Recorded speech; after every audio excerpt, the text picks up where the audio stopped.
अमर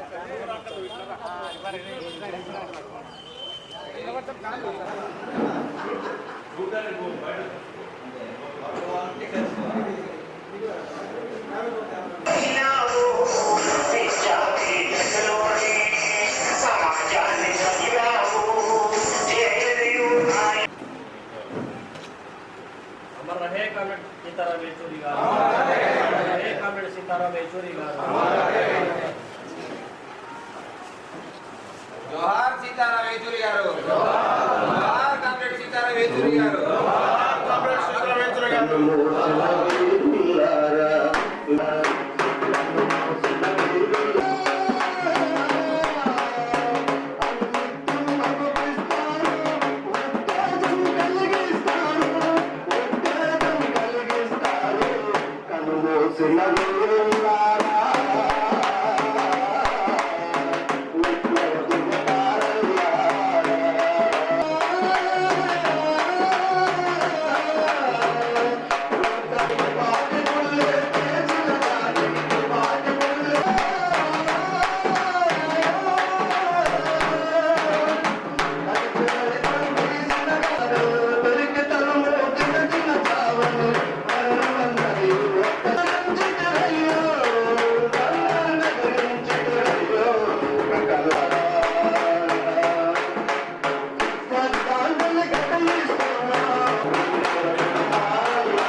సీతారాం యేచూరి గారి ఈ సత్స్మరణ సభకు వచ్చినటువంటి అందరం కూడా 2 నిమిషాల పాటు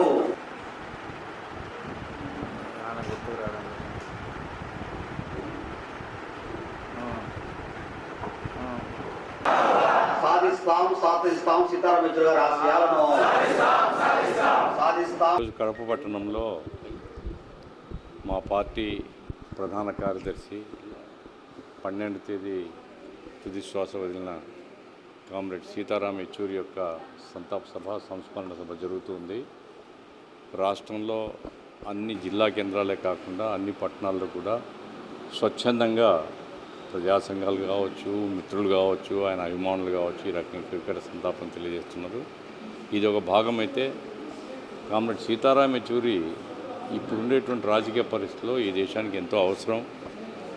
అపార మేధావి, భారత రాజకీయాల్లో సరైన సమయంలో సరైన ఎత్తుగడలు తీసుకోవడంలో ఆయనకున్న మేధ చాలా గొప్పది. ఈరోజు లౌకిక శక్తులందరినీ కలపడంలో, ఇండియా కూటమి ఏర్పాటులో కానీ లౌకిక శక్తుల్ని కలుపుకొని రావడంలో కానీ ఆయన విశిష్టమైనటువంటి పాత్ర నిర్వహించాడు. విద్యార్థి ఉద్యమం నుంచే రాజకీయాల్లోకి వచ్చి ఒక సాంప్రదాయ కుటుంబం, చాలా ఉన్నత కుటుంబం. అయితే మార్క్సిస్ట్ భావజాలంతో వామపక్షాల వైపు వచ్చిన తర్వాత ఆయన జేఎన్యూ నాయకుడిగా 10 సంవత్సరాల అధ్యక్షుడిగా ఉంటూ ఆ తర్వాత పార్టీకి సర్వస్వం అంకితమైనాడు. ఆయన నిస్వార్థంగా కమ్యూనిస్ట్ పార్టీ మార్క్సిస్ట్ను అభివృద్ధి చేయడమే లక్ష్యంగా అనేక సంవత్సరాల కాలం పాటు పార్టీలో ఆల్ ఇండియా కార్యదర్శివర్గ సభ్యుడిగా, ఆ తర్వాత పొలిట్ బ్యూరో సభ్యుడిగా, పార్టీ ప్రధాన కార్యదర్శిగా కృషి చేస్తూ వచ్చాడు. వయస్సు పెద్ద వయస్సు కాదు ఈ కాలంలో, ఎందుకంటే వైద్య శాస్త్రం బాగా అభివృద్ధి చెందినటువంటి కాలంలో 72 సంవత్సరాల వయస్సు అయింది. ఇంకో 10 సంవత్సరాలు యాక్టివ్గా పనిచేయాల్సినటువంటి ఒక అవసరం దేశానికి కూడా ఉండింది.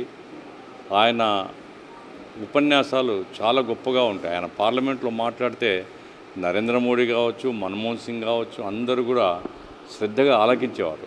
ఆయన మాట్లాడినటువంటి ప్రతి మాట అపారమైనటువంటి మేధస్సుతో కూడుకొని రాజ్యాంగాన్ని కోట్ చేస్తూ ఎక్కడ మీరు పొరపాటు చేస్తారని చెప్పి ఎత్తి చూపితే సరిదిద్దుకునేటువంటి పద్ధతులు ఉండేవాళ్ళు. ఆ రకంగా భారత రాజకీయాల్లో చాలా చురుకైనటువంటి పాత్ర నిర్వహించాల్సినటువంటి వయసులో ఆ కామ్రేడ్ ఇన్ఫెక్షన్ వచ్చి శ్వాసకోశాలు బాగా ఇబ్బంది పెట్టి ఎయిమ్స్లో చేరినాడు. చాలా మంచి వైద్యం లభించింది, ఎయిమ్స్ది పొరపాటు కాదు. అయితే ఆయన శరీరం సహకరించలేదు. చివరికి 12వ తేదీ ఆయన చనిపోయినాడు. ఆయన జోహార్లు అర్పిస్తున్నాం. ఆయన మార్గంలో మిగతా మొత్తం మా పార్టీ, మా ప్రజా సంఘాలను నడవాలని, ఆయన మార్గంలో నడిచి ప్రజలకు సేవ చేస్తామని, ఈ దేశంలో మతోన్మాదులకు వ్యతిరేకంగా ప్రజల్ని సమీకరిస్తామని ప్రతిజ్ఞ తీసుకోవడం కోసం ఈరోజు ఈ సంతాప సభ ఇక్కడ